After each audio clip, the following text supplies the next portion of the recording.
Greetings everyone, I am Parushi Sharma, a law student from Savitribai Phule, Pune University. Today I am going to talk about trademarks. Basically a trademark is a symbol, a word, phrase, name or logo which a company often register for its identify purpose. So, as we know, Shah Rukh Khan has the trademark of SRK. So why he have that SRK trade? So that his name cannot be used for a fraudulent purposes. So a trademark is a distinct symbol, logo, word, or multiple words that are legally registered or established through their use as a representation for their particular brand and product. It basically protects brands, names, and logo being used on goods and services. Trademark is one of the branch of intellectual property rights which are already being protected by the virtue of law. Trademarks are unlike patents which tries to protect the original work of author. So now we will discuss about the registration process of trademark. So the registration of trademark must adhere to the provision of Section 18 of Trademark Act 1999, which provides the procedure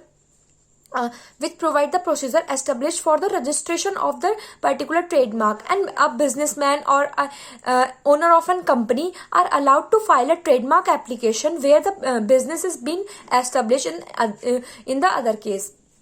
The holder of the business can file an application through an agent or an attorney. After the application, a particular trademark is determined to that person on the basis of their eligibility and the availability of a particular trademark. Then it is reviewed by the trademark officer. If the application filed is complete after the completion of all formalities, the trademark officer allots the trademark to that particular individual who owns that business or a company.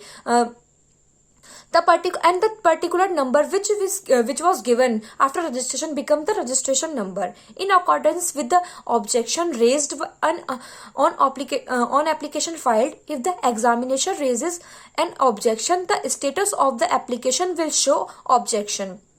Usually, according to the virtue of law, the objection can be raised under Section 9 and 11 of the Act which is Trademark Act 1999. So, Section 9 is says that this is the act which gives absolute grounds for raising an objection. Section 9 rejects any mark that is descriptive and generic and deceptive about the nature of the goods and service, deceptive about the quality of the goods and service. And Section 11 of the said act also provide relative grounds for refusal.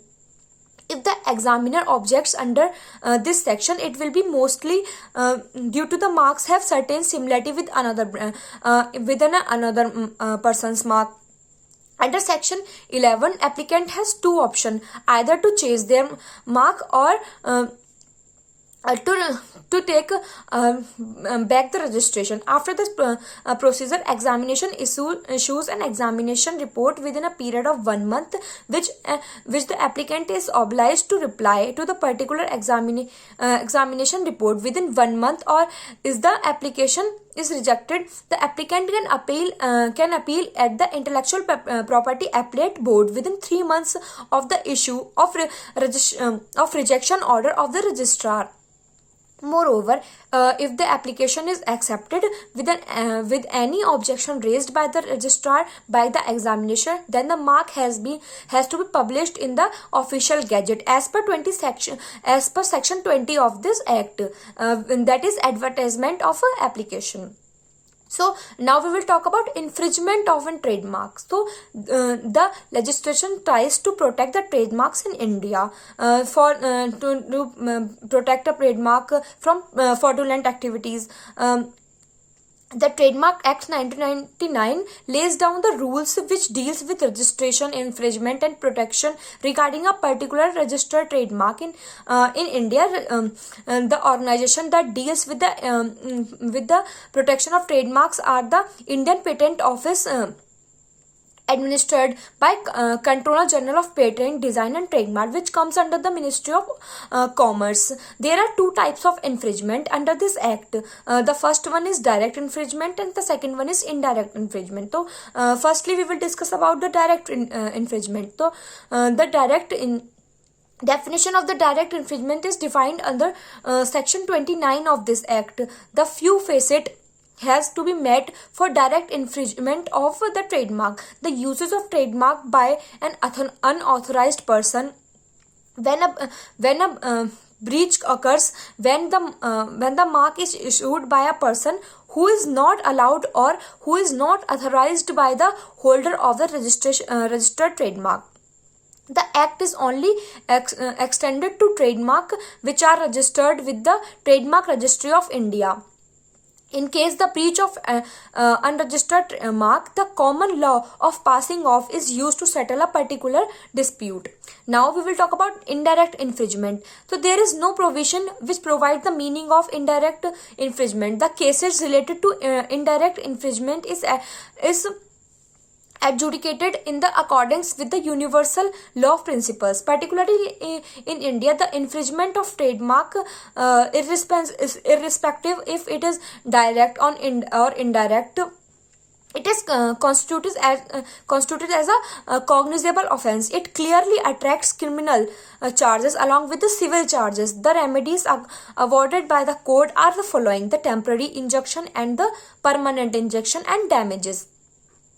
In cases of criminal proceeding, the court may grant following punishment: infringement for a period which cannot be less than 6 months and can be extended to 3 years upon discretion of the court. A fine which is not less than 50,000 and may extend to 2 lakhs. Classification of trademark. So trademark are classified into two categories. And this classification is also known as the NICE classification. The first category is classes of goods and the second category is classes of service. So these classification there are 45 classes in the NICE classification, out of which 1 to 34 are categorized for goods and 35 to 45 categorized is service. As it is important to ascertain the exact nature of the goods and services for the trademark, it is used.